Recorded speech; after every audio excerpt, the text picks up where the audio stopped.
하루의 말씀, 오늘은 로마서 3장 1절에서 2절 말씀 가지고 함께 나눕니다. 성경 봉독하겠습니다. 그러면 유대 사람의 특권은 무엇이며 할례의 이로움은 무엇입니까? 모든 면에서 많이 있습니다. 첫째는 그들이 하나님의 말씀을 맡았다는 것입니다. 아멘. 사도 바울은 유대인이나 이방인이나 똑같이 죄 가운데 있으며 하나님의 진노 아래에 있다고 말합니다. 그러나 오늘 본문에서는 유대인들로서 이방인보다 나은 점과 할례의 유익이 있음 또한 전하고 있습니다. 먼저 사도 바울은 유대인들이 이방인보다 나은 점에 대해 하나님의 말씀을 맡았다는 것이라고 전합니다. 여기서 말하는 하나님의 말씀이란 곧 구약 성경을 의미한다고 할 수 있겠지요. 즉 유대인들은 모든 민족들을 대신하여 하나님의 말씀을 먼저 소유하고 듣고 전달하는 책임을 맡았다는 것입니다. 그러나 그러한 특권은 유대인들이 다른 이방인들보다 더 거룩하거나 특별해서가 아니라 하나님께서 그들을 선택했기 때문이지요. 그래서 유대인들이 하나님의 말씀을 먼저 받았다고 해서 곧 그들의 거룩함을 드러내는 것은 아니라는 것입니다.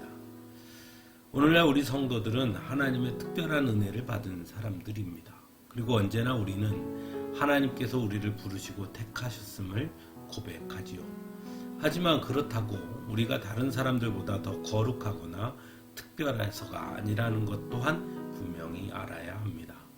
다만 전적인 하나님의 은혜요 사랑 때문임을 알아야 하는 것이죠.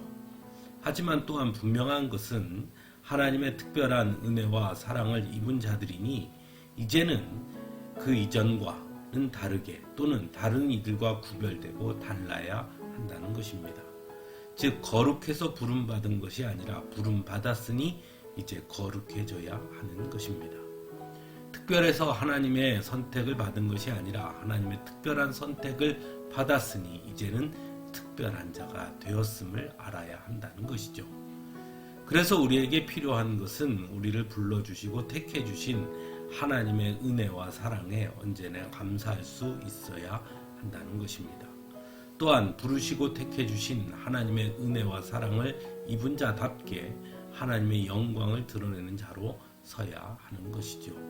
왜냐하면 하나님께서 우리를 부르시고 택하신 것은 우리를 통해 하나님의 영광을 드러내시기를 원하시기 때문입니다. 또한 유대인들에게 다른 민족들보다 먼저 하나님의 말씀을 듣게 하시고 소유하게 하신 그 특권을 주셨듯이 성도들에게 먼저 하나님의 말씀을 듣게 하시고 하늘의 비밀을 알 수 있는 특권을 주셨으니 이제 그것을 알지 못하는 이들에게 전하는 사명을 감당할 수 있어야 한다는 것이죠. 그것이 하나님께서 우리에게 그 귀한 특권을 주신 이유이니 말입니다. 함께 기도하겠습니다.